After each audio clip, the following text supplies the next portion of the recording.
dengan adanya keterbatasan dan kekurangan saya ini membuat membuat papa kandung saya mungkin belum siap menerima keadaan yang saya alami gitu. Sehingga beliau merasa bahwa kayak mungkin kecewa kali ya, mungkin kecewa, sedih. Kok anak saya bisa seperti itu? Mungkin seperti itu yang akhirnya beliau menolak kehadiran saya pada waktu itu. Dari akhir tolakan itu, sehingga papa dan niat sempat mau membuang dan akhirnya diselamatkanlah oleh kakek dan nenek. Karena dari ejekan orang-orang itu yang membuat saya lebih semangat. Dulunya saya marah tentang hal itu, tapi lama-kelamaan saya jadiin itu motivasi besar, Kak. Jadi dari hasil kerendahan dari orang lain itu, remehan dari orang lain itu benar-benar menjadikanku semangat untuk ngebuktiin ke mereka. Insya Allah saya akan berjuang untuk memberikan semangat dan motivasi kepada anak-anak yang disabilitas di Indonesia. Jadi merangkul mereka semua untuk tanpa batas semangat gitu Kak. Saya akan menjadi contoh di situ bahwa anak-anak difabel itu bisa kok, kalian bisa jadi orang yang hebat. Halo sahabat Kompas TV, ketemu lagi di Zoomcast and One on One Kompas TV bersama saya Elizabeth Widya. Lagi viral nih utusan khusus Presiden Bidang Pembinaan Generasi Muda dan Pekerja Seni, Raffi Ahmad yang menawari konten kreator Niatus Solihah untuk menjadi stafnya. Bagaimana sih kisah inspiratif dan perjuangan Niatus menjadi seorang konten kreator? Yuk kita langsung aja ngobrol bareng sama Niatus. Halo Niatus. Halo kakak, Terima kasih ya udah mau join Zoom langsung dari Semarang. terima kasih kembali dengan senang hati. Nah, ini ketika aku baca artikel tentang kamu, aku langsung ingat sama Kak Angki Yudhistia nih. Kak Angki ini juga kebetulan penyandang disabilitas pertama yang menjadi staf sus milenial di era Presiden Jokowi. Nah, ini kan lagi viral sosok Niatus ketika ditawari menjadi staf sus Raffi Ahmad. Apakah kamu akan menerima tawaran itu atau gimana? Insya Allah dengan senang hati akan diterima kak, karena kesempatan tidak datang dua kali. Hmm. Nah, ketika kamu menerima tawaran itu nih, apa sih yang ingin kamu perjuangkan sebagai staf sus gitu? Yang pastinya mengikuti em, apa yang ada di situ, maksudnya kayak apa yang saya lakukan. Kan saya kan belum mengerti ya di sana Hmm. itu seperti apa. Yang pastinya kan mengikuti training dulu, belajar dulu. Insya Allah saya akan berjuang untuk memberikan semangat dan motivasi kepada anak-anak yang disabilitas di Indonesia. Jadi merangkul mereka semua untuk tanpa batas semangat gitu Kak. Saya akan menjadi contoh di situ bahwa anak-anak difabel itu bisa kok, kalian bisa jadi orang yang hebat gitu. Oke, nah Niatus ini kan juga dikenal sebagai sosok konten creator yang passionate, terus juga multi talent ya. Salah satunya menggambar. Sambil kita ngobrol, aku pengen lihat juga dong kamu menggambar gitu. Boleh Menggambar. ya? Heeh. Kira-kira kamu kepikiran nggak mau gambar apa gitu? Mungkin dan karena waktunya nggak lama jadi yang apa yang sederhana aja kali ya Kak. Oke, kita sambil ngobrol ya. Ya, boleh. Nah, ini kan kamu sekarang masih kuliah semester 7 dan sambil menjadi content creator. Apa sih yang membuat kamu concern di bidang pendidikan? Karena kan kalau aku lihat dari kecil kamu punya semangat belajar yang tinggi, terus juga pengen bersekolah di sekolah umum gitu kan, bukan SLB gitu. Kira-kira apa nih Betul. yang bikin Nia terus begitu bersemangat? Karena mungkin karena dari ejekan orang-orang itu yang membuat saya lebih semangat. Dulunya saya marah tentang hal itu, tapi lama-kelamaan saya jadiin itu motivasi besar, Kak. Jadi dari hasil kerendahan dari orang lain itu, remehan dari orang lain itu benar-benar menjadikanku semangat untuk ngebuktiin ke mereka. Gitu. Wah, keren banget. Nah, ini kan kamu sekarang udah terkenal, terus juga punya banyak followers gitu kan, lebih dari 1,7 juta di TikTok. Apa sih eh, yang kemudian menjadi titik terendah di hidupmu gitu. Dan itu menjadi penyemangat dirimu untuk belajar lebih keras lagi. Soalnya kan apapun yang kamu posting sekarang, apapun yang kamu unggah gitu kan akan berdampak kepada followers kamu. Kalau titik terendah karena bulian dulu. Hmm. Karena bulian itu saya punya niat untuk mengakhiri hidup. Karena dari saking saya berpikir kok hidup saya tidak ada orang yang suka. Karena dulu hampir mungkin 80% saya dijauhi oleh orang-orang. Jadi tidak ada yang mau berteman dengan saya dengan tulus gitu Kak. Banyak orang kayak ambil aja, terus menghindar ketika saya mau bersama mereka gitu. Dijauhi banyak orang, apalagi di sekolah. Nah, tadi kan kamu sempat ingin mengakhiri hidupmu. Tadi kamu sempat bilang gitu ya. Apa yang kemudian menjadi titik balik? Ah, sepertinya pikiranku ini salah gitu. Aku harus berjuang. Momen seperti apa itu nih ya? Momen ketika kakek dan nenek sakit gitu. Dan saya mulai berpikir kayak saya sudah diperjuangkan sama kakek sama nenek. Saya sudah dibesarkan oleh mereka. Masa hanya karena omongan negatif orang lain, saya meninggalkan mereka gitu. Akhirnya dari situ saya mulai apa ya berdamai dengan keadaan, berdamai dengan perasaan, berdamai dengan hati, dan memaafkan segala cerita yang tidak baik gitu. Akhirnya ya saya tarik niat buruk saya itu dan saya berusaha untuk seperti oke sekarang kamu nggak boleh punya pikiran seperti itu lagi, kamu harus berjuang untuk kakek nenek kamu karena mereka sudah berjuang buat kamu harus membahagiakan mereka. Hmm. Oke. Nah, kamu ini kan ternyata diberi anugerah oleh Tuhan begitu luar biasa, begitu multi talentnya.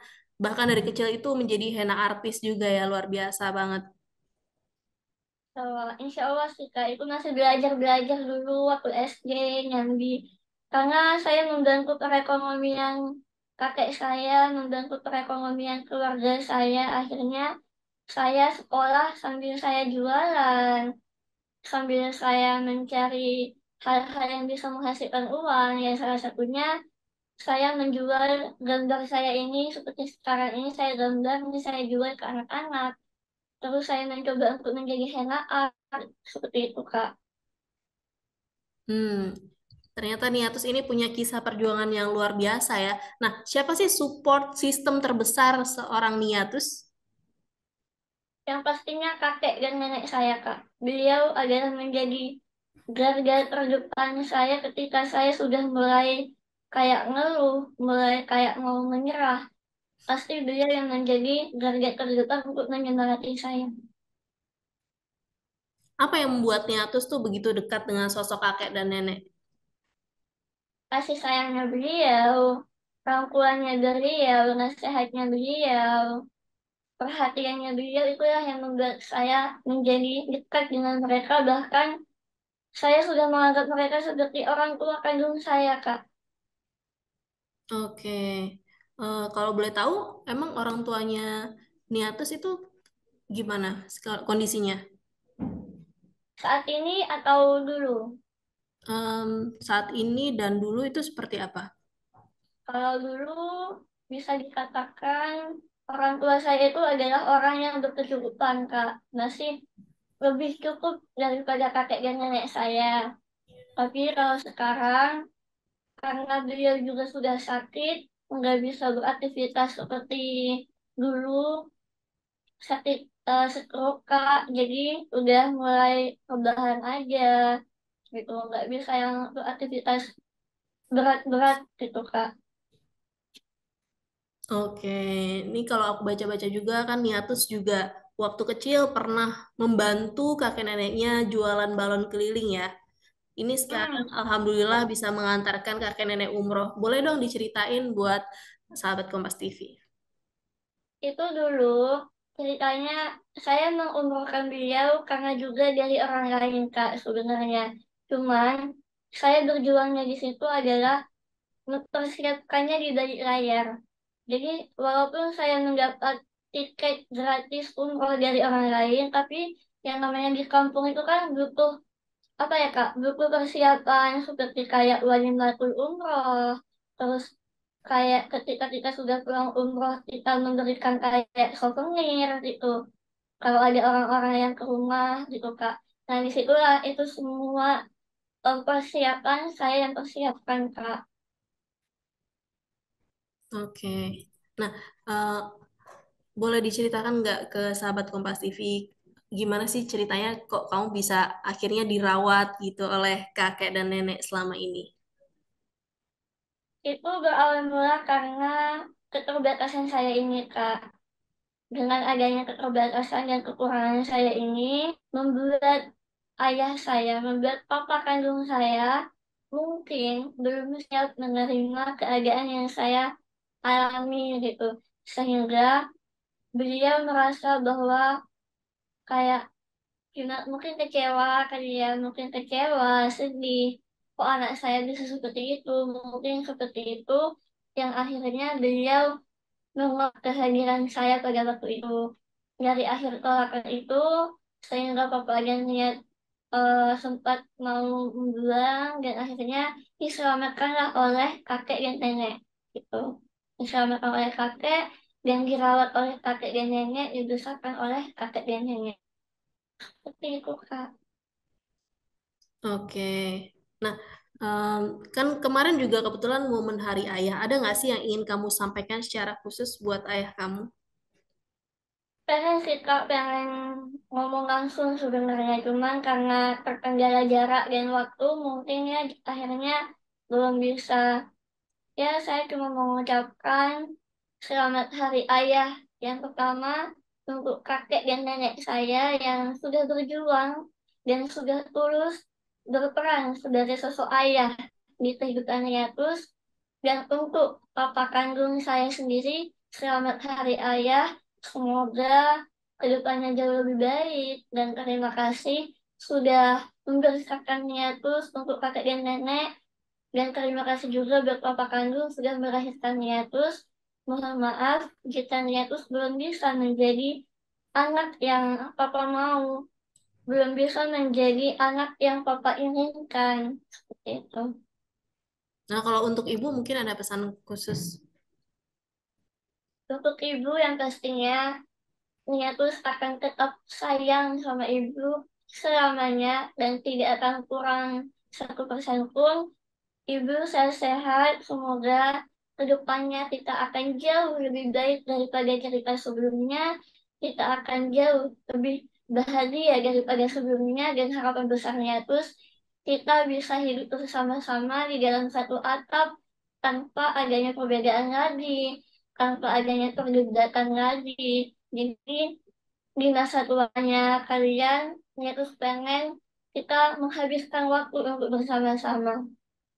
Wah, luar biasa sekali ya, Nia. Nah, kamu ada pesan nggak sih buat sahabat Kompas TV, terus teman-teman Gensi, atau yang mungkin siapapun yang saat ini ingin menyerah dengan kehidupan gitu? Buat teman-teman sahabat Kompas TV yang pastinya terus semangat teman-teman. Jangan pernah kalian menyerah dan jangan pernah kalian bilang bahwa kalian tidak mampu untuk melewati rintangan karena kalian harus yakin bahwa Allah itu memberikan masalah, memberikan rintangan, memberikan ujian itu kepada hambanya yang mampu untuk melewatinya. Jadi kalian harus yakin hal itu. Tetap semangat, apapun rintangannya, apapun cobaannya, kalian harus hadapi dengan secara perlahan.